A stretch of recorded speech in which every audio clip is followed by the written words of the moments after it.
ప్రియమైన దేవుని బిడ్డలారా, ఈరోజు మనము పరిశుద్ధ శ్లీవ విజయోత్సవ పండుగ కొనియాడుతున్నాము.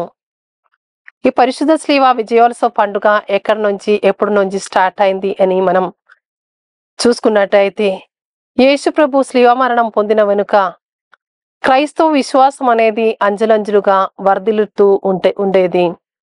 ఆ సమయంలో రోమా చక్రవర్తి తల్లి హెలెనా రాణి మన యేసు ప్రభు మరణించినటువంటి పరిశుద్ధ శ్లీవ దొరికించుకోవడానికి ప్రయత్నించారు. ఆమె యొక్క ప్రయత్నం వలన పరిశుద్ధ శ్లీవాని కనబెట్టుకున్నారు. దొరికించుకున్న తర్వాత ఆమె సంతోషంగా, కృతజ్ఞతగా శ్లీవని ఆరాధించాలని, శ్లీవని కొనియాడాలని కోరుకుంటూ 335 సంవత్సరం సెప్టెంబర్ 14 తారీఖు పరిశుద్ధ శ్లీవ విజయోత్సవ పండుగ కొనియాడడం మొదలుపెట్టింది. ఆనాటి నుండి ఇప్పటి వరకు క్రైస్తవులందరూ పరిశుద్ధ శ్లీవ విజయోత్సవ పండుగ కొనియాడుతున్నాము. పరిశుద్ధ శ్లీవ అనేది యేసు ప్రభు మరణించే వరకు శ్లీవ అనేది రోమా సామ్రాజ్యంలో ఘోరమైన పాపములు చేసి తప్పులో పట్టిన వారికి ఇచ్చినటువంటి హీనమైన శిక్ష.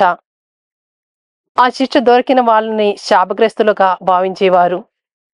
కానీ పరిశుద్ధుడైన దేవుడు, లోకరక్షకుడైన దేవుడు ఆ శ్లీవ మీద అండగొట్టినప్పటి నుంచి శ్లీవ అనేది విజయానికి గుర్తుగా మారాయి, సంరక్షణకి చిహ్నంగా మారాయి, సైతాన్ని ఓడించే మహాశక్తి గల ఆయుధంగా మారింది.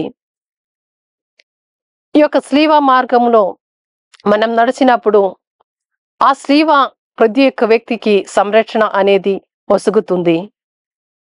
శ్లీవ మరణంలో యేసు పొందినటువంటి రక్షణ వలన క్రైస్తవులందరూ రక్షణ పొందాయి. శ్లీవని ఆరాధించే వారికి ఎప్పుడు కూడా అపజయం అనేది చవి చూడే అక్కరలేదు. ఎమ్మౌస్లో వెళ్తున్న శిష్యులతో యేసు ప్రభు అంటున్నారు, యేసు శ్లీవలో మరణించి మహత్వము పొందడం అనివార్యం కదా అని. ఆ మాటలో మనకు తెలుసు, యేసు ప్రభు దేవుడు అయినప్పుడు కూడా మహతీకరణానికి శ్లీవ అనేది అవసరమని. యేసు ప్రభుని యొక్క శ్లీవ మరణం అనేది తండ్రి దేవుడు మానవులకు ఇచ్చినటువంటి సమ్మానమే. తండ్రి దేవుని యొక్క స్నేహానికి గుర్తు. స్నేహం ఎక్కడుండో అక్కడ సహనం కోరుతుంది. స్నేహించే కాడ సహనం ఉంది. మనం ఎవరినైనా నిస్వార్థంగా స్నేహించినప్పుడు అక్కడ సహనం అనేది అవసరమే. మనం మోయవలసిన శ్లీవ అనేది దేవుని అందుండి మన సోదరుని స్నేహించడం, అప్పుడు మనకు దొరికేటటువంటి సహనమే.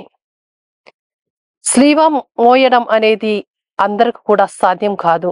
కానీ దేవుని ప్రత్యేకమైన పిలుపు పొందిన, దేవుని కరుణా కటాక్షం ఉన్న వ్యక్తులకు మాత్రమే సాధ్యం అవుతుంది. పరిశుద్ధ శ్లీవ విజయోత్సవ పండుగ కొనియాడినప్పుడు మనం ధ్యానించవలసిన విషయం ఏమిటిదంటే, శ్లీవ మోయడం అనేది ఎవరికి కూడా ఇష్టం లేదు. కానీ ఆ శ్లీవ లేకుండా మనకు మహత్వం అనేది దొరకదు. యేసు ప్రభు కూడా మనకు చెప్పినటువంటి మాట ఏమిటిదంటే, మీరు నన్ను వెంబడించగోరినచో మీ శ్లీవని ఎత్తుకొని నన్ను వెంబడించాలి. శ్లీవ పక్కన పెట్టి మనం యేసు ప్రభుని వెంబడించడానికి సాధ్యం కాదు. యేసు మహిమలో పాలు పంచుకోవడానికి అవసరం ఉండదు. ప్రతి ఒక్కరికి ఏదో ఒకటి శ్లీవలు ఉంటది. ఆ శ్లీవను మోసుకొని దేవుని వెంబడించినప్పుడు ఆయన పొందినటువంటి మహిమలో కూడా మనం పాలు పంచుకున్న వ్యక్తులం అవుతాము. కాబట్టి మన జీవితంలో మనకి ఇచ్చినటువంటి శ్లీవని సంతోషంగా, దేవుని చిత్తంగా, మనస్ఫూర్తిగా స్వీకరించి మనం అది మోసినప్పుడు, శ్లీవ విజయోత్సవ పండుగ మనం కొనియాడినప్పుడు ఈ యొక్క విషయాన్ని ధ్యానించి మనం కూడా ఆ దేవుని యొక్క శ్లీవ మరణంలో పాల్గొన్న వ్యక్తులం అవుతాము. ప్రియమైన సోదరులారా, దేవుడు మనకి ఇచ్చినటువంటి శ్లీవని మనం సంతోషంగా మోయాలి. నేడు క్రైస్తవ బిడ్డల అందరి జీవితంలో స్లీవాకి ఒక ప్రత్యేకమైనటువంటి స్థానం ఉన్నది. స్లీవా గుర్తులో మనం దినాన్ని ప్రారంభిస్తున్నాము. చాలా పనులను ప్రారంభిస్తున్నాను. అలా స్లీవ వలన మనకు చాలా మేలులు జరుగుతున్నాయి. కాబట్టి స్లీవని మనం ఆరాధించుకుంటాం.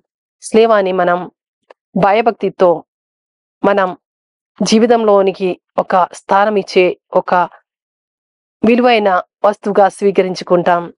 దేవుడు మనలందరినీ దీవించునుగాక.